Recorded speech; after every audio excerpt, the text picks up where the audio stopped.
সম্মানিত উপস্থিতি, কেমন আছেন আপনারা? আলহামদুলিল্লাহ। ফিতনাময় পরিবেশে যতটা ভালো থাকা যায় ততটাই ভালো আছে। আলহামদুলিল্লাহ, আলহামদুলিল্লাহ আলা কুল্লি হাল ওয়া ফি কুল্লি মাকান।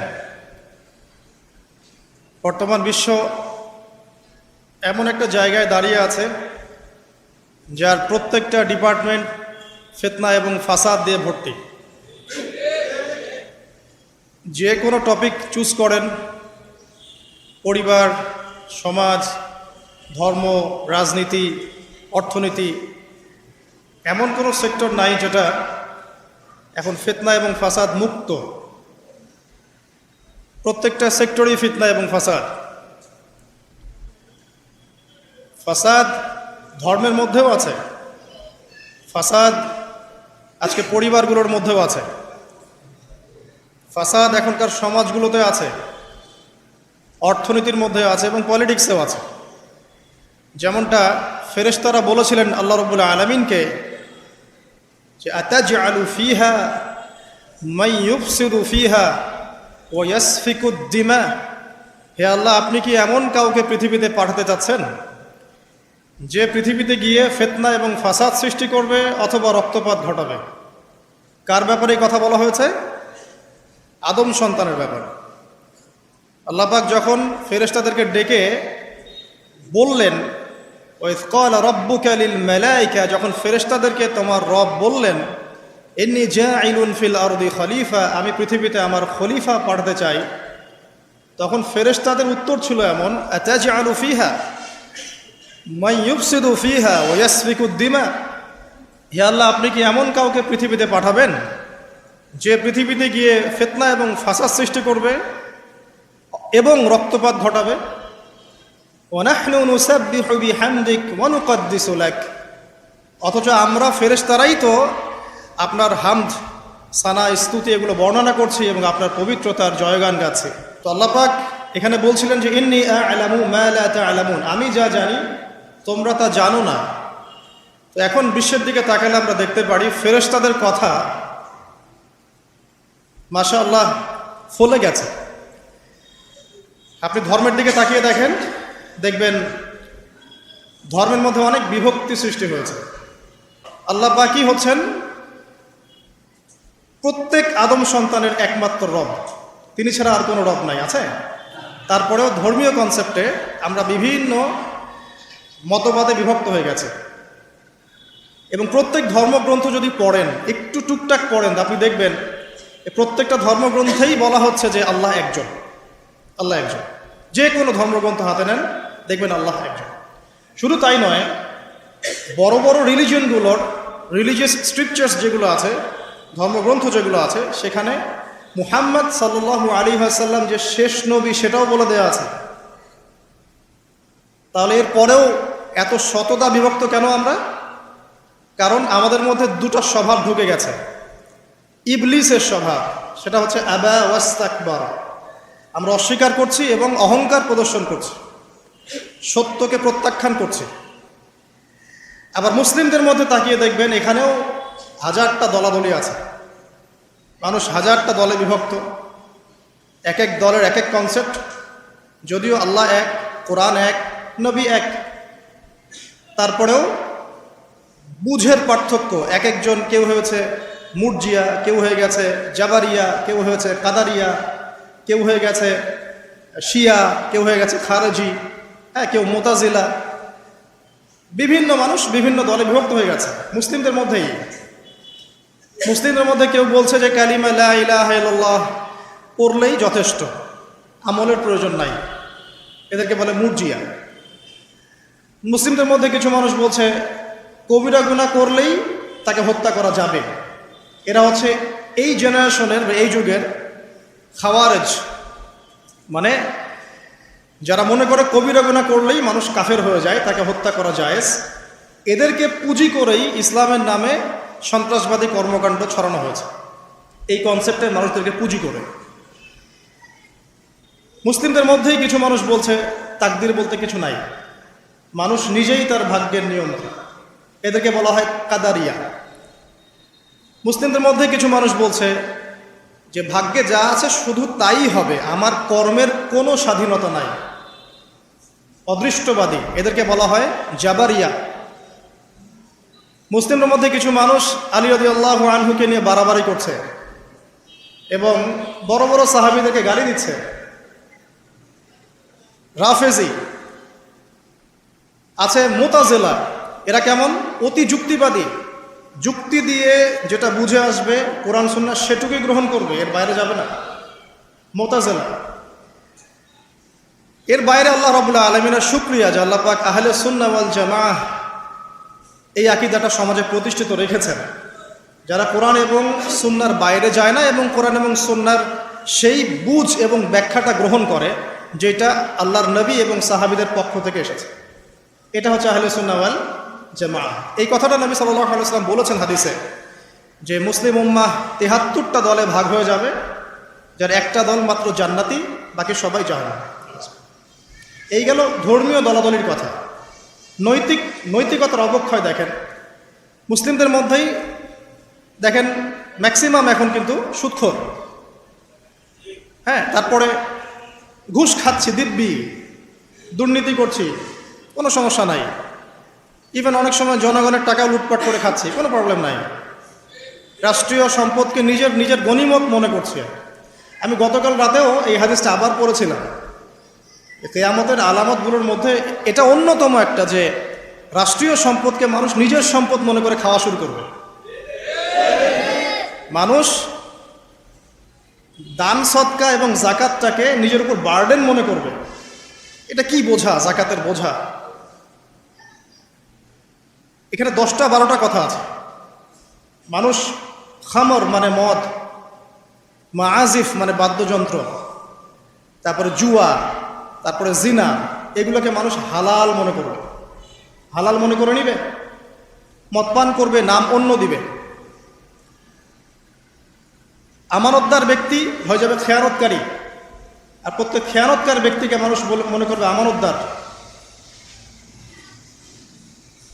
তো নৈতিক অবক্ষয়টা দেখেন যে মুসলিম হিসেবে জন্মগ্রহণ করার পরে, কোরআন সুন্নাহ হাতে পাওয়ার পরেও আমরা এখন সুদ খাচ্ছি দিব্যি। এটা কোনো ব্যাপার না এখন, বরং এমন একটা কনসেপ্ট এখন চলছে যে সুদ না খেলে আবার এই যুগে চলে নাকি? মানে মায়ের সাথে জেনা না করলে কি এই যুগে চলে নাকি? রংপুরের একটা ঘটনা, যে আমি এক ডক্টরের কাছে গিয়েছি, ডক্টর টেস্ট করার জন্য গাড়ি থামিয়েছি, দৌড় দিয়ে একটা ছেলে আসছে, আর দূর থেকে আমাকে দেখেছিল, এসে গ্লাসে নক করছে। গ্লাস খুলে বললাম কি সমস্যা বলেন? তো বলছে, হুজুর জাস্ট আপনাকে দেখে দৌড়ায় আসছি একটা খালি মাসআলা জানার জন্যে, যে একটা ঘটনা ঘটেছে আমাদের এলাকায়, এটার সলিউশন কি হবে। অনেককে জিজ্ঞাসা করেছে, অনেক রকম কথা বলেছে, আপনার মন্তব্য জানতে আমি দৌড় দিয়ে এসেছি। কি ঘটনা ভাই? তো বলছে যে আমাদের এলাকায় একজন ছেলে, মাদকাসক্ত ছেলে, মানে এডিক্টেড, ড্রাগ এডিক্টেড, সে তার নিজের মায়ের সাথে জেনা করে ফেলেছে। তো এটা শোনার পরে আমি আসলে কি অ্যান্সার দিব, আমি প্রায় 2 মিনিট চুপ করে বসে আছি। আজ বলবেন কি বলবেন এখন বলেন তো? এই ছেলের এখন করণীয় কি এটা জানতে আসছে, কি করবে এখন সে? 2 মিনিট চুপ করে থাকার পরে আমি খালি একটা কথাই বললাম যে আল্লাহর কাছে খালেসভাবে তওবা করতে বলেন, এর চেয়ে বেশি কিছু আমার বলার নাই। তো ঘটনাটাকে আপনাদের কাছে কত বিব্রত বোধ হচ্ছে না? অরুচিকর মনে হচ্ছে, খারাপ মনে হচ্ছে, কিন্তু আমরা এখন দিব্যি সুদ খাচ্ছি, মায়ের সাথে জেনাও করছি, খারাপ লাগছে না, বরং যুক্তি দিচ্ছি এগুলো না করলে কি যুগে চলে? মহিলাদের অবস্থা দেখেন, গ্রামে গঞ্জে সব সুদি এনজিও ছড়িয়ে পড়েছে এবং তারা সদস্য, জমি জমা, ভিটে মাটি, গরু ছাগল সব খোয়াচ্ছে, তারপরেও খেতে হয়।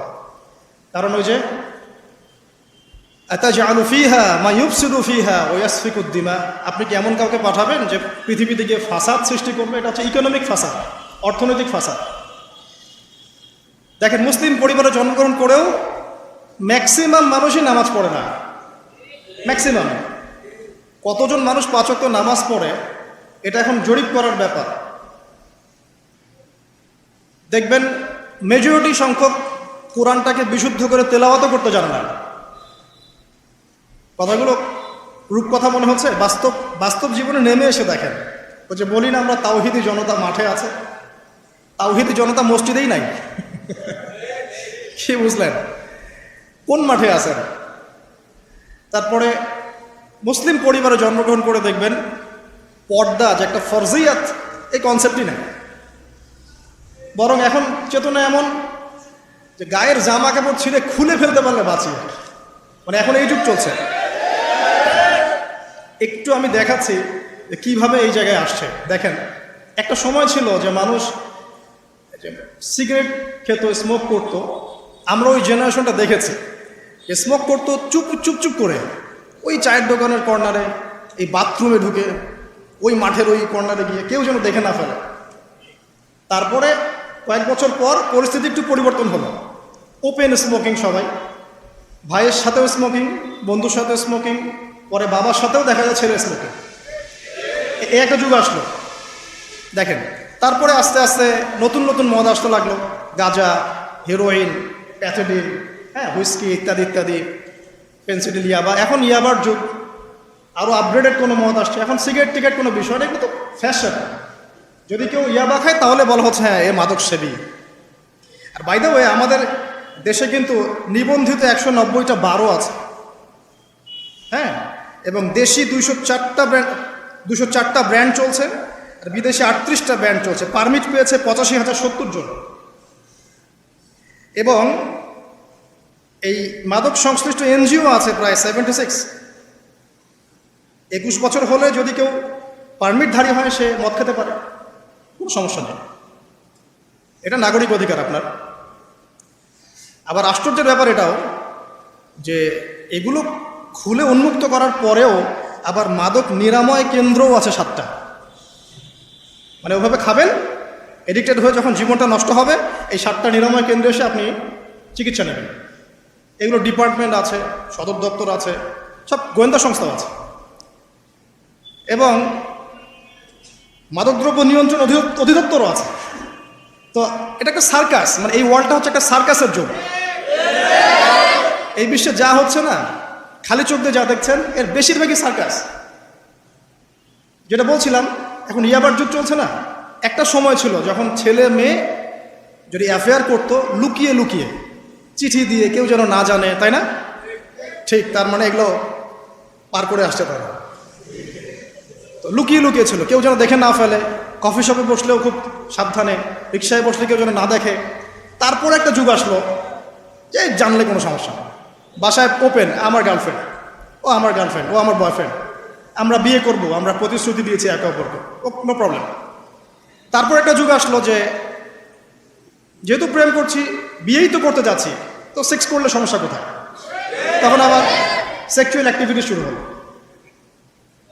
মেয়েরা যদি বাইরে বের হতো, তাহলে যদি কোনো মেয়ের শর্ট কামিজ থাকতো বা আটোসাটো পোশাক থাকতো, সে গিল্টি ফিল করতো যে সবাই আমার দিকে তাকাচ্ছে, কেমন লাগছে। আর বেশিরভাগ মানুষ এমনটা করতো না, ওই কয়েকজন করতো। আস্তে আস্তে একটা যুগ আসলো যে না, এখন বেশিরভাগই করে, সয়ে গেল এটা। তারপর একটা যুগ আসছে সরাসরি সেক্স, প্রেম টেম কিছুই নাই, এখন খালি সেক্স। পতিতালয়ে যাব, সেক্স করব, চলে আসবো। গার্লফ্রেন্ডের সাথে সম্পর্ক লাগে সেক্স, তারপরে বাজ বিচার করে দেখবো কোনটা ভালো। আর বাই দ্য ওয়ে, আমাদের দেশে 14টা পতিতালয় আছে, হ্যাঁ। আর এগুলো আমি বানিয়ে বলছি না, আপনি গুগল করলেই দেখতে পারবেন। তারপর একটা যুগ আসছে এখন যে হিজাব তো সরিয়েছি, তারপর আস্তে আস্তে ড্রেসটা একটু ছোট হলো, তারপর আরেকটু টাইট ফিটিং, ঠিক আছে, আরেকটু শর্ট করতে করতে এখন রেভলিউশন আসছে, এটাও খুলে ফেলে দিতে হবে, এটাও রাখা যাবে। আমি আপনাকে বলে দিই হাদিস থেকে, এরপর কি হবে। ওই যে গোপনে গোপনে জেনা এবং এই যে অল্প অল্প অশ্লীলতার যুগটা থেকে যখন প্রকাশ্যে জেনা আর অশ্লীলতার ছয়লাভের যুগটা আসছে এখন, এরপরে হবে কি, মানুষ রাস্তাঘাটেই জেনা করবে। রাস্তাঘাটে এইখানে কেউ সেক্স করতেছে, ওইখানে কেউ সেক্স করতেছে, ওইখানে দেখবেন, এইখানে দেখবেন। বিশ্বাস হচ্ছে না? এটা নবী সাল্লাল্লাহু আলাইহি ওয়াসাল্লাম বলেছেন যে কিয়ামত হবে না ততদিন পর্যন্ত, যতদিন মানুষ রাস্তাঘাটের আনাচে কানাচে জেনা করবে না। তখনকার সবচেয়ে ভালো মানুষ যে হবে, সে কে জানেন? যে গিয়ে ওদেরকে বলবে যে কাজটা এখানে করছো একটু দেয়ালের পিছনে যাই করতে পারতো না, এ হবে সবচেয়ে ভালো মানুষ। হাদিসে এমন ভাষা এসেছে। তো যুগ কিন্তু হঠাৎ করেই এরকম ফাসাদপূর্ণ হয় নাই, আস্তে আস্তে আস্তে আস্তে দেখেন, প্রথমে মাদক গোপনে, দেন প্রকাশ্যে, তারপর একটা ফ্যাশন হয়ে গেল, সবাই খাচ্ছে, কে কি বলে। প্রথমে পর্দা সবাই করতো মোটামুটি, 100 বছর আগের যুগে যান দেখবেন ম্যাক্সিমাম পর্দা। তারপরে আস্তে আস্তে রেভলিউশন, ফ্যামিনিস্ট রেভলিউশন, কাপড় ছোট হতে হতে হতে এখন বিকিনির যুগ আসতেছে, সবাই বিকিনি পরে ঘুরবে। কে এগুলোর বলার আছে? আমার পোশাক আমি পরবো, আপনার বলার কি অধিকার আছে? আমার দেহ আমার সিদ্ধান্ত, আমার দেহ আমার সিদ্ধান্ত। এরপরে আসবে ওই যুগটা যখন মানুষ রাস্তাঘাটে জেনা করবে, আর আল্লাহ রাব্বুল আলামিন বলেছেন তার রাসূলের মাধ্যমে ওদের সামনে কিয়ামত হবে ইনশাআল্লাহ। মানুষ এইভাবে ফাসাদে জড়িয়েছে। মুসলিম পরিবারে জন্মগ্রহণ করার পরেও এই জিনিসগুলো অমুসলিমরা করুক, খ্রিস্টানরা করুক, বৌদ্ধরা করুক, ইহুদিরা করুক, আমাদের কিচ্ছু যায় আসে না। ওরা সারা দেশ সভ্যতা একাকার করে ফেলাক, আমাদের কিচ্ছু যায় আসে না। তো মুসলিম পরিবারে জন্মগ্রহণ করার পরে একটা মুসলিম ছেলে, মুসলিম মেয়ে কীভাবে এগুলো করতে হবে? দেখবেন মুসলিম পরিবারে জন্ম নিয়েছে, নামাজ নাই, কোরআন তেলাওয়াত নাই, আল্লাহর তো জিকিরের কোনো খবরই নাই। তারপরে দিব্যি সুদ খাচ্ছে, ঘুষ খাচ্ছে, এটা ফ্যাশন, দুর্নীতি, এটা কমন, সবাই করে, আমি একটু করলে সমস্যা কোথায়? সবার ভিতরে একটা মানে আত্মিক দুর্নীতি, মানে আমাদের আত্মাটাই দুর্নীতিগ্রস্ত হয়ে গেছে। যখন একটা মানুষের আত্মা দুর্নীতিগ্রস্ত হয়ে যাবে তখন তার কাজগুলোও হবে এরকম। একজন রাইটারের বই পড়ছিলাম, তিনি লিখেছেন যে এখন চলমান যে সময়টুকু চলছে এটা কিন্তু অনেক আগের বই, ওই সময়ের কথা তিনি বলছেন যে এখন যে চলমান সময় চলছে এ যুগে যদি আত্মাটাকে দেহের রূপ দেয়া যায় আর দেহটাকে আত্মার রূপ দেয়া যায় তাহলে দুর্গন্ধে কোনো মানুষ আমার কাছে আসবে না। আমি বুঝাতে পারিনি মনে হয়। আমাদের সুন্দর দেহটাকে যদি আত্মা বানিয়ে দেওয়া হয় আর আমাদের কুৎসিত আত্মাটাকে যদি দেহ বানিয়ে দেওয়া হয়, এত বিভৎস দেখাবে, সামনে কেউ যাবে না। তো যেটা বলছিলাম, ধর্ম, মুসলিমদের মধ্যেই ফাসাদ চলছে, ইকোনমিক সেক্টরে ফাসাদ, রিবা, দুর্নীতি, সুদ, ঘুষ, কমন, এগুলো সবাই করছে। মুহাম্মদ সাল্লাল্লাহু আলাইহি ওয়াসাল্লামের উম্মত কিন্তু আমরা কিন্তু আল্লাহর সেই বান্দা যাদের পিতাকে আল্লাহ পাক ফেরেশতাদের সামনে সেজদা করিয়েছেন জ্ঞানের কারণে। সমাজের ক্ষেত্রে যান, দেখবেন সমাজের কাঠামোগুলো ভেঙে পড়ছে।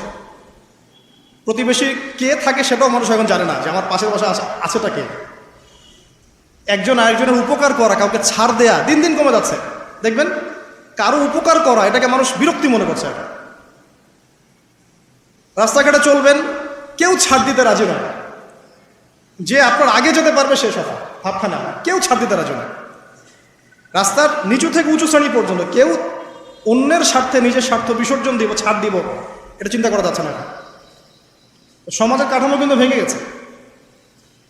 রাস্তাঘাটে দেখবেন বেপরদামি, প্রিমিক্সিং, জেনা, অশ্লীল মুভিজ, সমাজের কাঠামো বলে কিছু নাই এখন। যা আছে একটা খোলস, ভিতর থেকে এটা পুরো পচে গেছে। কিন্তু পচলো কার কারণে? আমার কারণেই তো, আমার আপনার কারণেই পচেছে। তো কীভাবে হচ্ছে আমি সেদিকে যাচ্ছি। পলিটিক্সে যান, গ্লোবাল অ্যাফেয়ার্সে যান, ফাসাদ আর ফাসাদ। বিশ্ব নিয়ন্ত্রকদের এখন একটাই কাজ, যুদ্ধ বাঁধিয়ে দেওয়া আর অস্ত্র বিক্রি করা। কার কার মাঝখানে যুদ্ধ বাঁধাবে আর কোথায় কোথায় অস্ত্র বিক্রি করবে, এটাই টেন্ডেন্সি, কিচ্ছু না। মানুষের জীবনে কোনো মূল্যই নেই এদের কাছে। একটা বোমে যে ইয়েমেনের হাজার হাজার শিশু মারা যাচ্ছে, কোনো ফিলিংসই নাই। বাচ্চাগুলো মরে গেল, কি হয়েছে? মনে পিঁপড়া দোলে দিলে যেমন মানুষের কোনো ফিলিংস থাকে না, মানুষের জীবনের মূল্য এমন হয়ে গেছে একে।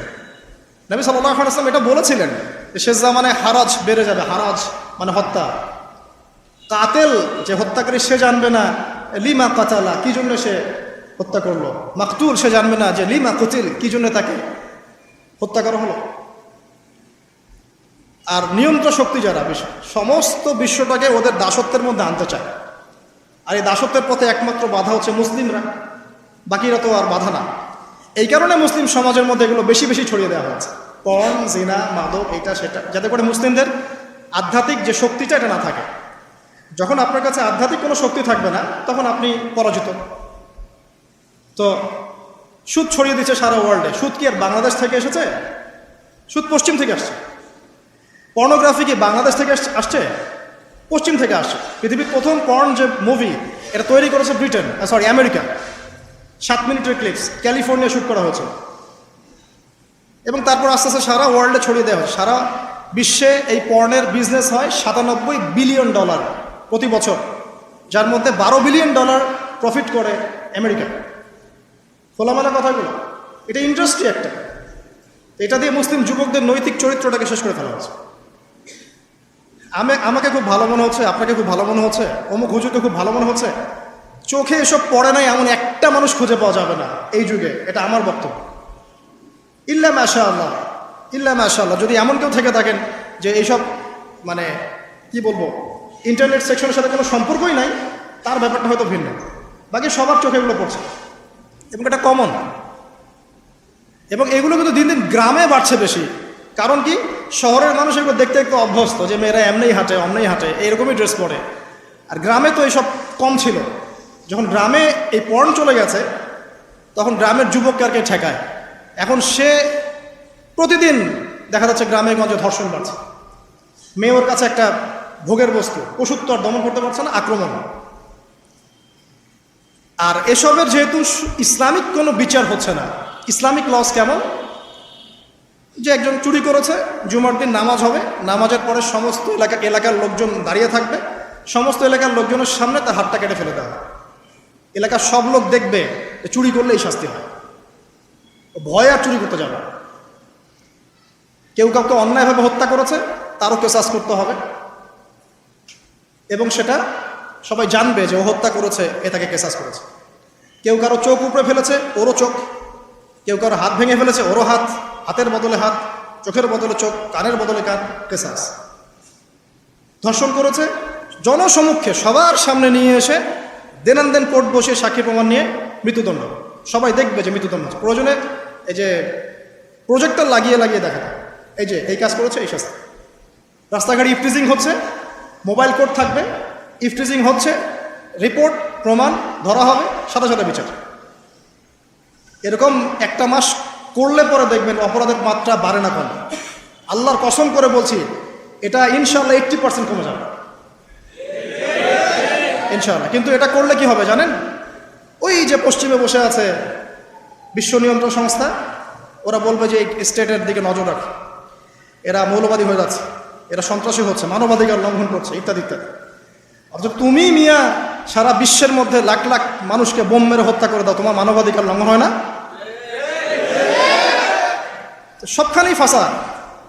হকটাকে মানুষ বাতিল মনে করছে, বাতিলকে মানুষ হক মনে করছে। সত্যবাদী তাকে মিথ্যাবাদী বলা হচ্ছে, মিথ্যাবাদীকে সত্যবাদী বলা হয়। এখানে মুসলিমদের জীবনের মূল্য কমে গেছে। ওদিকে আর লম্বা করছি না, আমি আমার লেকচারের মূল জায়গায় আসছি। এখান থেকে আমি লেকচার একটা দিকে ফোকাস করে আমি শেষ করব।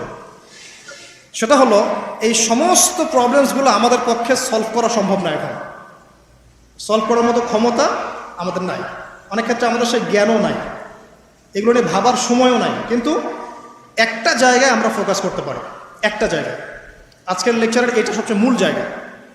সেটা হচ্ছে, আল্লাহ পাক আমাদেরকে স্ব পরিবার দিয়েছেন, তাই নাই? এবং এই পরিবারটা হচ্ছে একটা সমাজের গঠন একক। আমরা পড়েছি না, গঠন একক।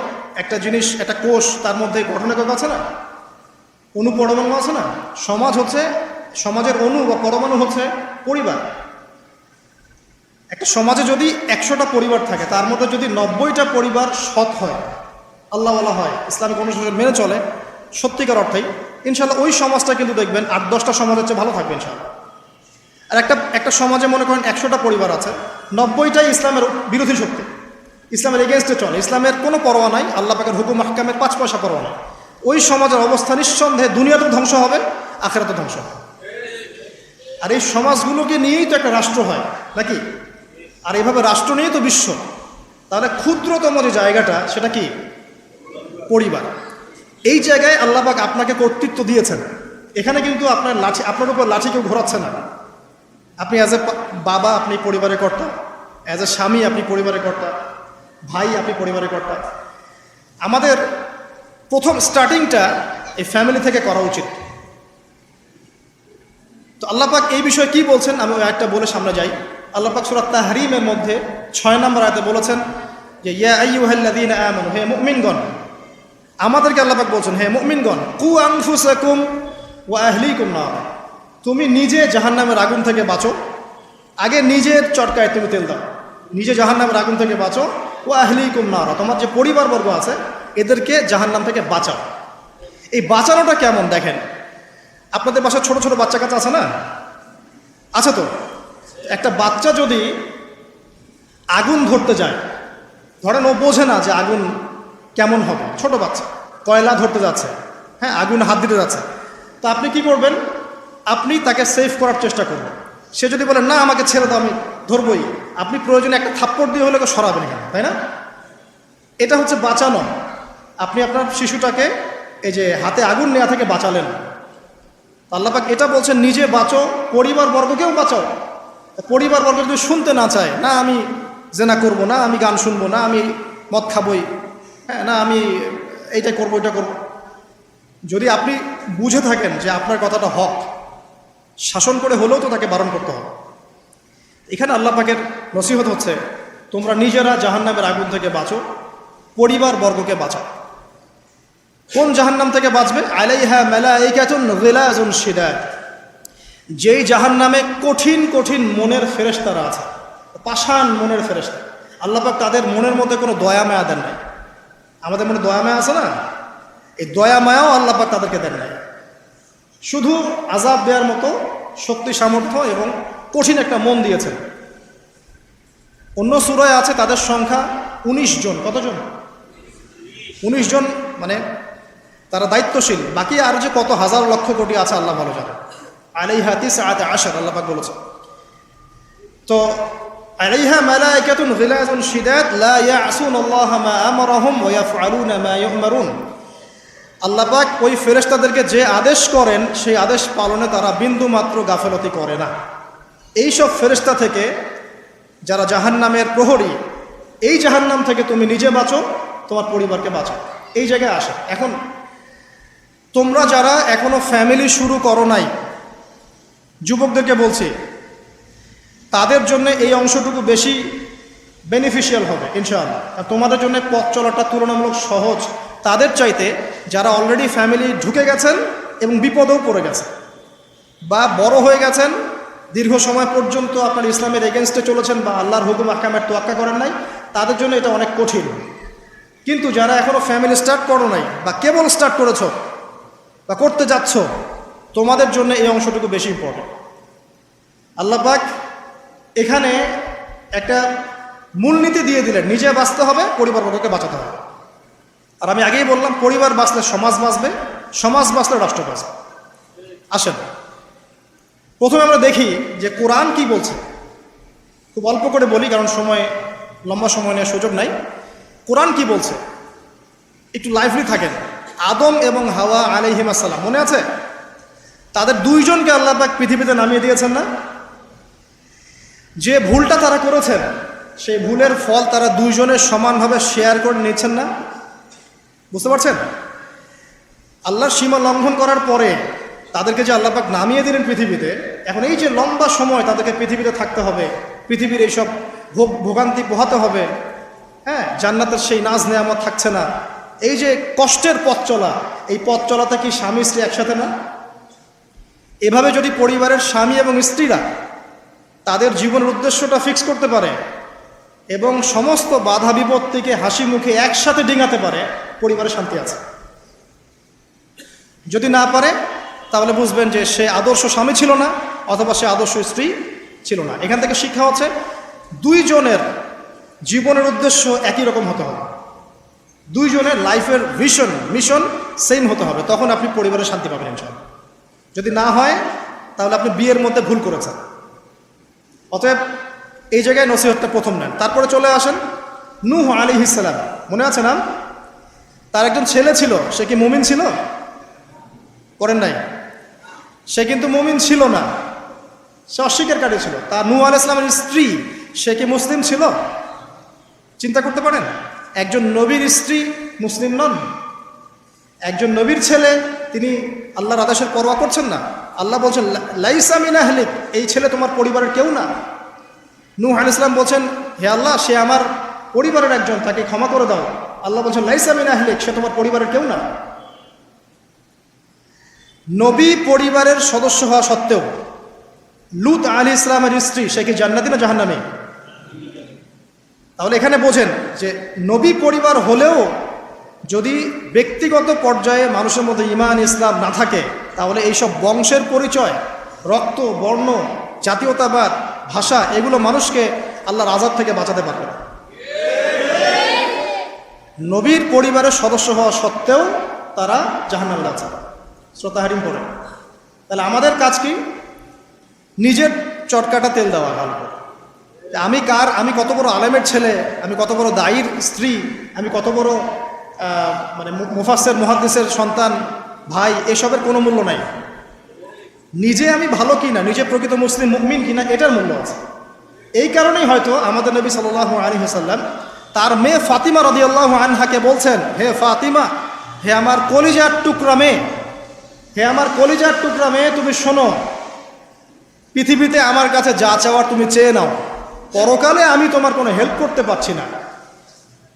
অথচ আমরা জানি নবী সাল্লাল্লাহু আলাইহি ওয়াসাল্লাম সবার জন্য কি করবেন? সুপারিশ করবেন, সেটা অন্য বিষয়। তোমাকে তোমার হিসাব একাই দিতে হবে, নবী সাল্লাল্লাহু আলাইহি ওয়াসাল্লাম এটা বলছেন। একদিন তিনি বাসায় ঢুকলেন, দেখছেন আয়েশা রাদিয়াল্লাহু আনহা কান্নাকাটি করছে।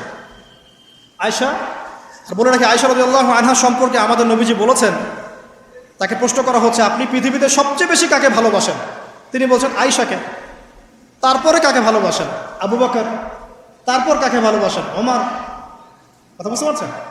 সেই আয়েশা রাদিয়াল্লাহু আনহা বাসায় কান্নাকাটি করছেন। তিনি বলছেন কি জন্য কাঁদছো হে আয়েশা? আয়েশা রাদিয়াল্লাহু আনহা বলছেন জাহান্নামের আযাবের ভয়ে আমি কাঁদছি। কি হবে ইয়া রাসূলুল্লাহ আমাদের সে সময়? তখন আল্লাহর নবী তার স্ত্রীকে বলছেন, যাকে তিনি সবচেয়ে বেশি ভালোবাসেন, তাকে বলছেন তিনটা ক্ষেত্র বা তিনটা জায়গা আছে যখন পৃথিবীর কোনো মানুষকে চিনতে পারবে না পরকালে, এমনকি আমিও তোমাকে চিনতে পারবো। সেটা কি? যখন এই যে মিজানের পাল্লাটা দাঁড় করানো হবে, এই যে এটা ভারী হচ্ছে না হালকা হচ্ছে, এ সময় কেউ কাউকে চিনবে না, কারো কথা কারো মনে থাকবে না। যে গার্লফ্রেন্ডের জন্য আপনি জীবন দিচ্ছেন তার কথা আপনার মনে থাকবে না। যে স্ত্রী সন্তানের জন্য আপনি সারা জীবন দুর্নীতি করে গেলেন তার কথা আপনার মনে থাকবে না। এমনকি যে স্ত্রীর কাছে আপনি অনেক প্রেমময় স্বামী, সেও আপনার কথা মনে রাখবে না যখন মিজানের পাল্লাটা উঁচু করা। দুই, যখন আমল নামা ছুঁড়ে দেওয়া হবে, আমল নামা এভাবে উন্মুক্ত করে ছুঁড়ে দেওয়া হবে, ইকরা কিতাবাক, তুমি আজকে তোমার কিতাব পড়ো, ওয়া কাফা বিনাফসিকা আল-ইয়াওমা আলাইকা হাসিবা, আজকে তুমি নিজেই তোমার নফসের হিসাব নেওয়ার জন্য যথেষ্ট। এই সময় আয়েশা আমি তোমার কথা মনে রাখতে পারবো না। আরেকটা হচ্ছে যখন মানুষ পুলসিরাত পার হবে, তখন কেউ কারো কথা মনে রাখবে না। এখান থেকে শিক্ষা কি? নূহ আলাইহিস সালামের পরিবারের সদস্য হয়েও তারা আল্লাহর আনুগত্য না করার কারণে জাহান্নামে যাচ্ছে। লূত আলাইহিস সালামের পরিবারের সদস্য হয়েও ঈমান না আনার কারণে তারা কি করছেন? জাহান্নামে যাচ্ছেন। আমাদের শিক্ষা হচ্ছে আমাদের পরিবারগুলোর, যে আমাদের এই বংশ, আমাদের এই যে টাকা পয়সা, স্ট্যাটাস, রং, হ্যাঁ, বাড়ি গাড়ি, পলিটিক্যাল পদ, কোনো কিছুই আমাদেরকে আল্লাহর আযাব থেকে বাঁচাতে পারবে না যদি আমরা প্রকৃত মুসলিম মুমিন না হতে পারি। তো পরিবারের সদস্যদেরকে আল্লাহ পাক ঈমানদার হওয়ার তৌফিক এনায়েত করুন। এবার আসেন সামনে, আরও সামনে যান। দেখেন ওই যে ইব্রাহিম আলাইহিস সালাম, দেখেছেন? মনে আছে? বাবা হচ্ছে ওই সমাজের সবচেয়ে বড় লিডারের ডান হাত, নমরুদের ডান হাত। সে হচ্ছে মূর্তি পূজারীদের সর্দার, মানে মূর্তি সে বানাতো, স্ট্যাচু মেকার। ইব্রাহিম আলাইহিস সালামকে আল্লাহ পাক ওই ঘরেই জন্ম দিয়েছেন যেখানে তার বাবা একজন শিরকের কাণ্ডারী। ইব্রাহিম আলাইহিস সালাম তাকে বোঝানোর চেষ্টা করলেন, বাবা এটা শিরক, এটা শয়তানের কাজ, এখান থেকে ফিরে আসো, আমি তোমার জন্য আল্লাহর কাছে দোয়া করবো ইত্যাদি। বাবা তার কথা শুনলো না। এটা তো এমন না যে তিনি শুধু একবার বলেছেন, তিনি হয়তো বলতেই ছিলেন, কিন্তু তিনি বললেন সালামুন আলাইক, বাবা আপনার উপর শান্তি বর্ষিত হোক, হ্যাঁ আমার আব্বা আপনার প্রতি শান্তি বর্ষিত হোক, আমি আল্লাহর কাছে আপনার জন্য দোয়া করব। পরে যখন আল্লাহ পাক তাকে বললেন যে কোনো মুশরিকের জন্য তোমার দোয়া করার স্বভাব পাবে না, তখন থেকে ইব্রাহিম আলাইহিস সালাম দোয়া করা বন্ধ করবে। এখানে দেখেন ছেলে, একজন যুবক ছেলে, তার মধ্যে ঈমান এসেছে, সে তার পরিবারের চলমান শিরকের বিরুদ্ধে কথা বলছে, প্রয়োজনে সে সেখান থেকে স্কিপ করেছে, তাকে বের করে দেওয়া হয়েছে, সে চলে গেছে, তারপরেও কিন্তু তাওহীদের সাথে শিরকের আপোষ করে নাই। ইব্রাহিম আলাইহিস সালাম সামনে যান, ওই যে তার স্ত্রী হাজরা আলাইহিস সালাম তার সন্তান এবং স্ত্রীকে রেখে আসছেন কোথায়? মক্কায়, তাই না? মরুভূমিতে, খাবার নাই, পানিও নাই। এখন ইব্রাহিম আলাইহিস সালাম চলে যাওয়ার সময় তার স্ত্রী বলছেন যে আপনি কি আল্লাহর আদেশেই আমাকে ছেড়ে যাচ্ছেন? তিনি বলছেন হ্যাঁ। তখন তিনি বলছেন আল্লাহ পাক আমাদেরকে ধ্বংস করবেন না ইনশাআল্লাহ। এখানে খেয়াল করে দেখেন, তারপর সাফা মারওয়া সাই করলেন, জমজম কূপ পানি বের হলো, সেখানে কমিউনিটি গড়ে উঠলো। ইসমাইল আলাইহিস ইসলামের ঔরস থেকে পরবর্তীতে মুহাম্মদ সাল্লাল্লাহু আলাইহি ওয়াসাল্লামের জন্ম হয়েছে ওই ট্রাইবের মধ্যেই। তো এখানে খেয়াল করেন, এই যে সন্তান ইসমাইল আলাইহিস সালাম তিনি যখন একটু বড় হচ্ছেন তখন ইব্রাহিম আলাইহিস সালাম আসছেন, এসে বলছেন আমি স্বপ্ন দেখেছি, ইয়া বুনাই আমি স্বপ্ন দেখেছি, ইন্নী আরা ফিল মানামি আন্নী আসবাহুক, আমি স্বপ্ন দেখেছি আমি তোমাকে জবাই করছি, ফানজুর মাযা তারা, তোমার কি রায় আমাকে বলো। তো এখন ইসমাইল আলাইহিস সালাম বলছেন, কিশোর ইসমাইল, ইয়া আবাতি, হে আমার বাবা, ইফআল মা তু'মার, আপনি সেটাই করেন যা আল্লাহ আপনাকে আদেশ করেছে। সাতাজিদুনি ইনশাআল্লাহু মিনাস সাবিরিন, ইনশাআল্লাহ আপনি আমাকে সবরকারী পাবেন। কার কথা এটা? ইসমাইল আলাইহিস সালামের কথা। এখন খেয়াল করে দেখেন, ইসমাইল আলাইহিস সালামকে কিন্তু তার বাবা 24 ঘন্টা কাছে রেখে মানুষ করেন নাই, কারণ তিনি থাকতেন ওই যে প্যালেস্টাইনে, সেখানে আরেকজন স্ত্রী আছেন সারা আলাইহিস সালাম, আসা যাওয়া করতেন। মূলত তাকে মানুষ করেছে তার মা হাজারা আলাইহিস সালাম। যেই সবরকারী আল্লাহর প্রতি তাওয়াক্কুলকারী মা বলেছিল আল্লাহ যদি আপনাকে আদেশ করে থাকেন আমাদেরকে ছেড়ে যাওয়ার জন্যে, সেই আল্লাহ আমাদেরকে ধ্বংস করবেন না। ওই যে তাওয়াক্কুল, ওই যে সবর, তার গর্ভ থেকে আল্লাহ পাক জন্ম দিয়েছেন ইসমাইল আলাইহিস সালাম। যেমন মা তেমন সন্তান, যে সন্তান বলছে আমাকে জবাই করতে যদি আল্লাহ পাক আদেশ করে থাকেন আপনি করেন। তো ঘরের মধ্যে স্ত্রীরা, আমাদের ঘরের স্ত্রীরা যদি হাজেরা আলাইহিস সালামের মতো না হতে পারে, সবরকারিণী এবং আল্লাহর প্রতি তাওয়াক্কুলকারিণী, আমাদের বোনেরা, আমাদের মায়েরা যদি হাজেরা আলাইহিস সালামের মতো সবরকারিণী হতে না পারে, আল্লাহর প্রতি তাওয়াক্কুলকারী হতে না পারে, তাহলে তাদের গর্ভ থেকে কশ্চিনকালেও ইসমাইলের জন্ম হবে না। কথা বুঝতে পারছেন? তাদের গর্ভ থেকে কশ্চিনকালেও ইসমাইলের মতো সন্তানের জন্ম হবে না এবং ইসমাইলি প্রজন্ম গড়ে উঠবে না। এজন্যই আপনি তাকিয়ে দেখেন ম্যাক্সিমাম পরিবারের সন্তান এখন বেলাইনে চলে গেছে। কারণ কি জানেন? মায়ের সমস্যা আছে। শুধু বাপেই সমস্যা থাকে না, মায়েও সমস্যা থাকে। মায়ের ফিতরাত সন্তানের মধ্যে চলে আসে। তো নারীরা যদি আল্লাহর আনুগত্যশীলা না হয়, মুমিনা মুসলিমা, 5 ওয়াক্ত নামাজ পড়া, লজ্জাস্থানের হেফাজত করা, খাস পর্দা করা, হ্যাঁ, স্বামীর আনুগত্যকারী, প্রেমময়ী, তারা যদি না হতে পারে, সবরকারিণী, তাওয়াক্কুলকারিণী, তাহলে ওই মায়েদের গর্ভ থেকে আপনি ইসমাইলের মতো সন্তান কিন্তু পাবেন না। ইল্লা মাশাআল্লাহ, ইল্লা মাশাআল্লাহ। আরও সামনে যান, দেখেন নবী মুসা আলাইহিস সালাম একজন ব্যক্তিকে একটা ঘুষি দিয়েছেন, সেই ব্যক্তি ওইখানে স্পট ডেড। আর ফেরাউনের লোকজন তাকে ধাওয়া করছে। মুসা আলাইহিস সালাম মিশর থেকে চলে গেলেন মাদিয়ান নামক জায়গায়। মাদিয়ানে আরেকজন নবী আছেন, তার নাম হচ্ছে শুআয়ব আলাইহিস সালাম। সেখানে গিয়ে তিনি গাছের নিচে বসে আছেন। দেখলেন দুজন মেয়ে দূরে দাঁড়িয়ে আছে, পানি নেয়ার মতো চান্স পাচ্ছে না। ওই কওমের লোকজনের শক্তি বেশি, তো তিনি একটু শক্তিশালী ছিলেন, মুসা আলাইহিস সালাম। তিনি গেলেন, গিয়ে শক্তি খাটিয়ে ওদেরকে পানির ব্যবস্থা করে দিলেন। দিয়ে আবার সেই গাছের এখানে এসে বসলেন, বসে আল্লাহর কাছে দোয়া করছেন, রব্বি, হে আমার রব, লিমা আনজালতা ইলাইয়া মিন খাইরিন ফাকির। এখানে কিন্তু তার কোনো গৃহ নাই, থাকার জায়গা নেই, খাওয়ার কিছু নাই, কোনো পরিচিত কেউ নাই, একদম নিঃস্ব, শূন্য হাতে হাত উঁচু করে আল্লাহর কাছে বলছেন, রব্বি ইন্নী লিমা আনজালতা ইলাইয়া মিন খাইরিন ফাকির। হে আল্লাহ, আপনি আমার উপর যে অনুগ্রহটা বর্ষণ করবেন, আমি এর জন্য ভিখারি হয়ে বসে আছি। এবার আল্লাহ পাক ওই একটা মেয়েকে পাঠালেন। ওই মেয়েটা আসলো লাজুক ভঙ্গিতে, লজ্জাশীলতা, চোখ নিচু করে। এই যে এখনকার এই যে ব্লাউজ ছাড়া শাড়ি পরা জেনারেশন না, এরা চক্ষু নিচু করে আসলেন। এই হাঁটাটাকে আল্লাহ পাক প্রশংসা করেছেন যে সে লজ্জাশীলতার সাথে হেঁটে আসলো, এসে মুসা আলাইহিস সালামের সামনে দাঁড়িয়ে চক্ষু নিচু করে বলল যে আমার বাবা আপনাকে ডাকছেন, আমার বাবা আপনাকে ডাকছেন। এই লজ্জাশীলতা মেয়েদের মধ্যে কোথায় পাবেন এখন? একটা হাদিস আছে, যখন তোমার মধ্যে লজ্জা থাকবে না, তোমার দ্বারা যে কোনো পাপ করা সম্ভব। হাদিস আছে, যে কোনো পাপ করা সম্ভব। বিকিনি পরেও কয়দিন পর ঘুরবে এরা, আমি বলে দিচ্ছি, দেখে নিয়েন ইনশাআল্লাহ। এবং এই আন্দোলন করতে করতে এক পর্যায়ে এমন একটা অবস্থা হবে, দেখবেন যে ওটা পরেও রাস্তায় ঘুরছে। মানে ওরা দেশটাকে ওই আমেরিকান এবং ব্রিটেনদের পশ্চিমা সংস্কৃতির রঙে সাজাতে চায়। আর এই নোংরা অসভ্যতার নাম দিয়েছে প্রগতিশীলতা। শয়তান অনেক বেশি প্রগতিশীল ছিল এবং এখনো আছেও। ওই মেয়ের হেঁটে আসাটাকে আল্লাহ প্রশংসা করছেন। আসার পরে তিনি যখন বলছেন আমার বাবা আপনাকে ডাকছেন, তিনি গেলেন, তখন ওই শুআয়ব আলাইহিস সালাম বলছেন যে আমার এই দুই মেয়ের মধ্যে একজনকে আমি তোমার সাথে বিয়ে দিতে চাই। মুসা আলাইহিস সালাম সেখানে বিয়ে করলেন। শর্ত হচ্ছে 8 থেকে 10 বছর তাকে তার ফার্মে চাকরি করতে হবে, কৃষিকাজ মানে গবাদি পশুর, এখানে 8 থেকে 10 বছর তাকে সার্ভিস দিতে হবে, এটাই মোহর। তো এটা আমি এখন বুঝি যে মুসা আলাইহিস সালামকে আল্লাহ পাক এই যে রাখালির কাজ করিয়েছেন কেন জানেন? কারণ এই কাজগুলো মানুষের ধৈর্য বাড়ায়। মুসা আলাইহিস সালামকে পরে আল্লাহ পাক বড় একটা দায়িত্ব দিবেন, এই কারণে তাকে ট্রেনিং দিচ্ছেন এখানে। তাকে আরো বড় একটা জাতিকে সামলাতে হবে যারা আরো অনেক বেশি উদ্ধত, অনেক বেশি গবাদি পশুর মতো। তারা কারা? ওই যে বনু ইসরাঈল। চোখের সামনে দেখলো আল্লাহ পাক ফিরআউনকে ডুবিয়ে দিলেন, তারপরে 40 দিনের মধ্যে আবার শিরক করা শুরু করে দিল। আমাদের নবী মুহাম্মদ সাল্লাল্লাহু আলাইহি সাল্লামকে একজন কষ্ট দিয়েছিল।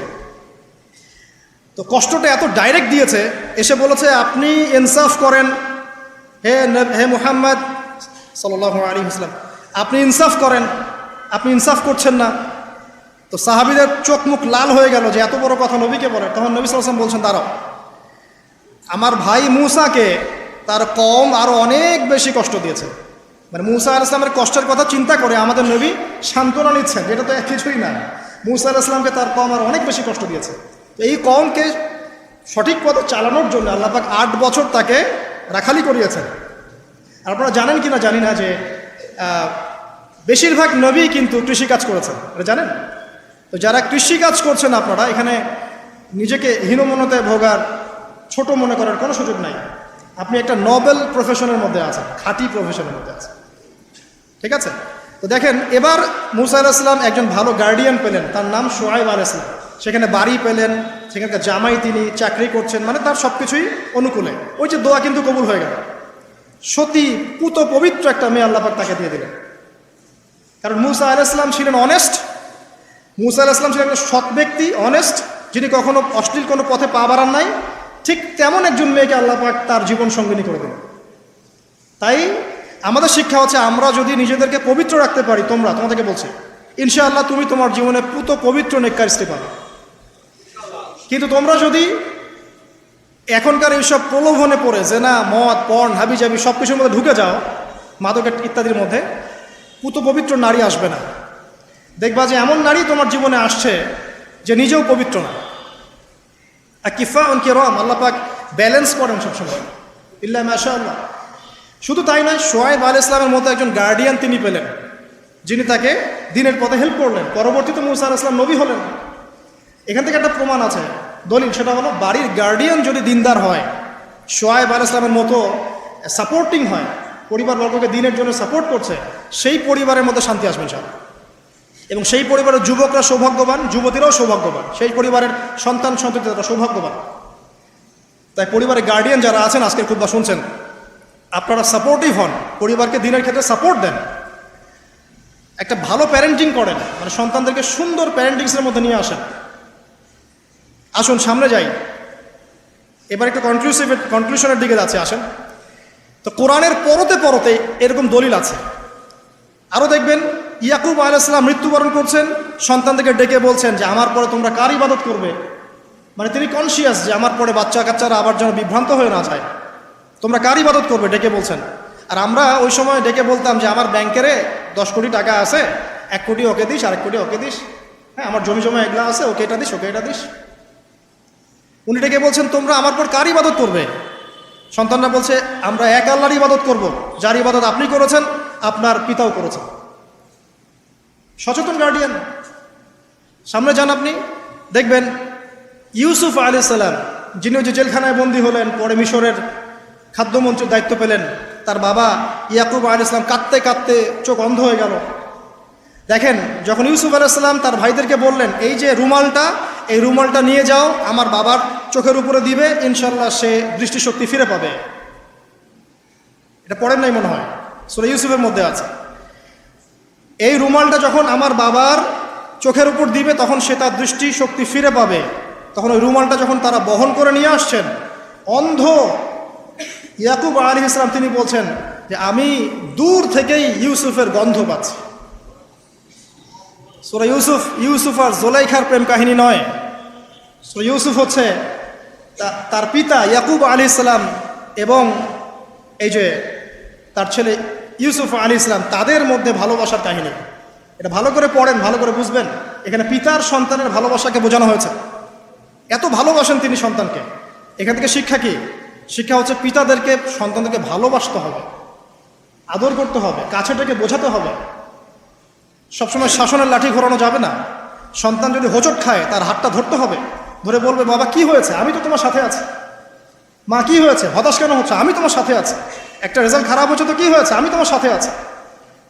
বাবা নামাজ পড়ো, বাবা কোরআন তেলাওয়াত করো, আল্লাহকে ডাকো, আল্লাহ তোমার সাথে আছে। ওকে কনফিডেন্স দিতে হবে।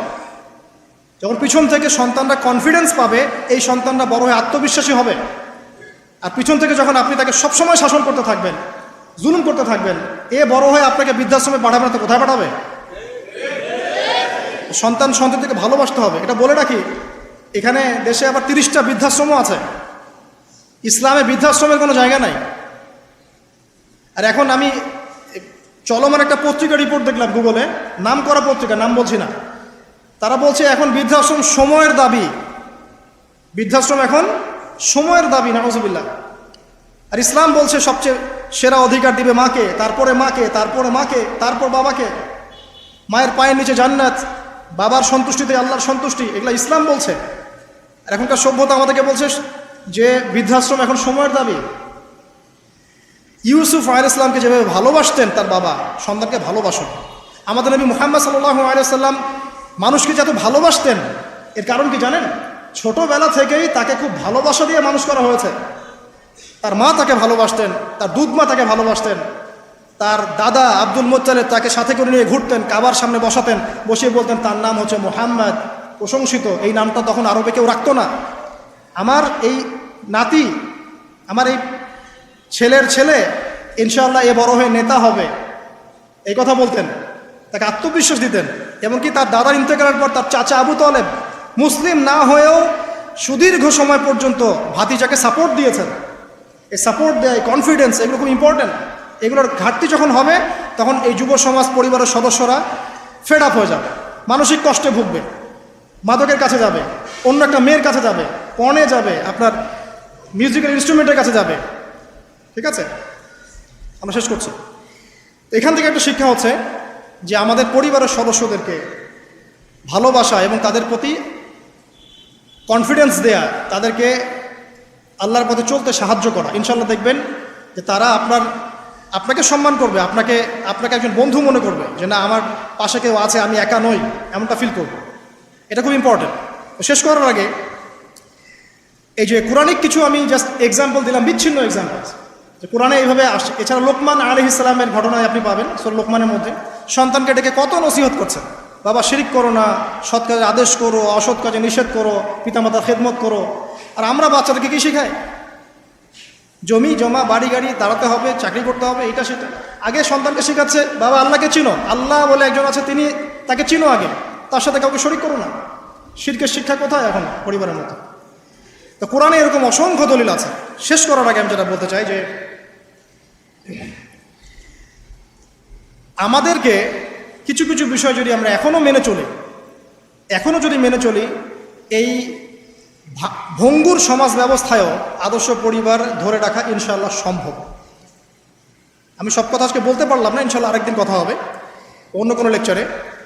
যে প্রথমেই পরিবারের যে সদস্যরা আছেন তাদেরকে ইলম বা জ্ঞানের চর্চা করতে হবে।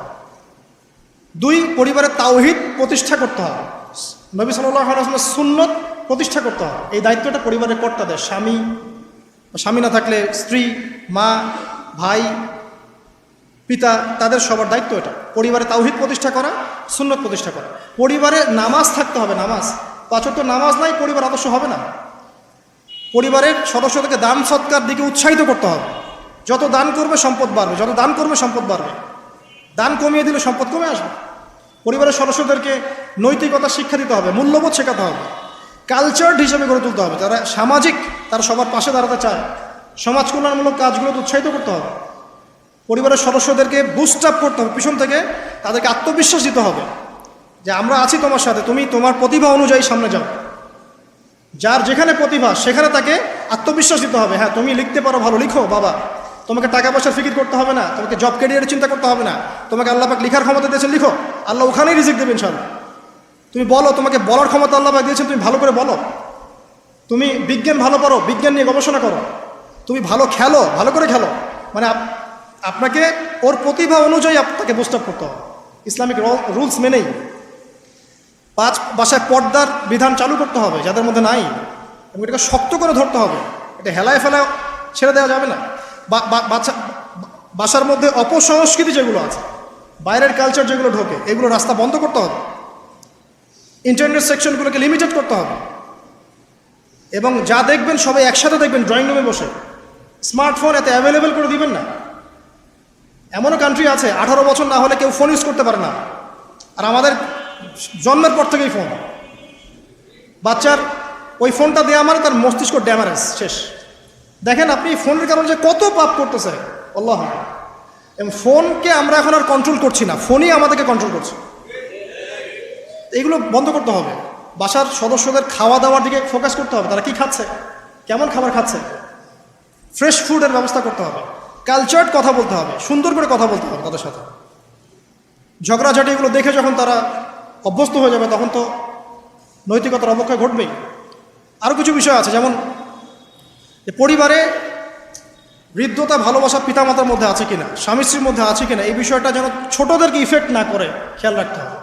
এভাবে যখন ইফেক্টিভ প্যারেন্টিং আসবে, পরিবার রিজিক হালাল, সলাত আছে, কোরআন আছে, জিকির আছে, তারা সমাজকল্যাণমূলক কাজ করছে, ইসলামিক কমিউনিটির মধ্যে আছে, হ্যাঁ, সবার সাথে একটা হৃদ্যতাপূর্ণ সম্পর্ক আছে, তখন দেখবেন এই পরিবারের সন্তানরা ইনশাল্লাহ পরবর্তীতে গিয়ে ভালো কিছু করবে ইনশাল্লাহ।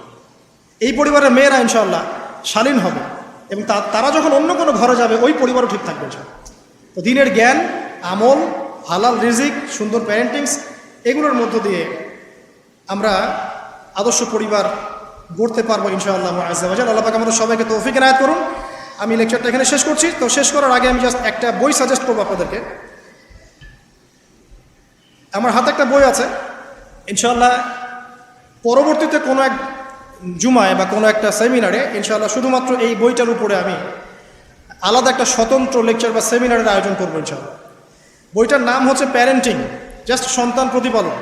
জাস্ট দেখাচ্ছি বইটা, জাস্ট সন্তান প্রতিপালন, প্যারেন্টিং। এটা বলছি না যে এটা ইসলামিক মূলনীতি এখানে একপেশেভাবে উপস্থাপন করা হয়েছে, এমন নয় বিষয়টা, বরং সমস্ত পরিবেশ পরিস্থিতি সাথে মিলিয়ে এ যুগে কীভাবে আপনি একজন সফল পিতা হবেন, সফল মা হবেন, সন্তানকে কিভাবে প্রতিপালন করবেন, এই বিষয়গুলো এখানে সুন্দর করে দেওয়া আছে। বইটা আপনারা কিনতে পারেন, আল্লাহ পাক আপনাদেরকে তৌফিক দান করেন। এগুলো আমি আমার নিজে থেকেই বলছি, এটা বলতে আমাকে উৎসাহিত করে, আমি নিজে থেকেই বলছি, বইটা আমি পড়েছি, ভালো লেগেছে। তা আমরা দোয়া করি আল্লাহ পাক আমাদের সবাইকে আদর্শ ইসলামিক পরিবার গড়ে দিন, আমিন। এবং যারা এখনও পরিবারে যায় নাই তাদেরকে আল্লাহ পাক সুন্দর, দিনদার, পবিত্র, নেককার স্ত্রী আল্লাহ পাক দান করুন। আমরা দোয়া করি যারা পরিবার গঠন করে ফেলেছেন এখন, তাদের মধ্যে যে ভুল ত্রুটিগুলো হচ্ছে এগুলোকে সংশোধন করা তৌফিক আল্লাহ পাক দান করুন। পরিবারের মধ্যে দ্বীনি জ্ঞানের চর্চা আল্লাহ পাক বাড়িয়ে দিন। পরিবারের মধ্যে তালিমের ব্যবস্থা করুন, পরিবারে হৃদ্যতা ভালোবাসার ব্যবস্থা করুন, বন্ধন শক্তিশালী করুন। আরও বলবো যে পরিবারের মধ্যে হালাল রিজিক আল্লাহ পাক ঢুকিয়ে দিন, হারাম থেকে বাঁচান।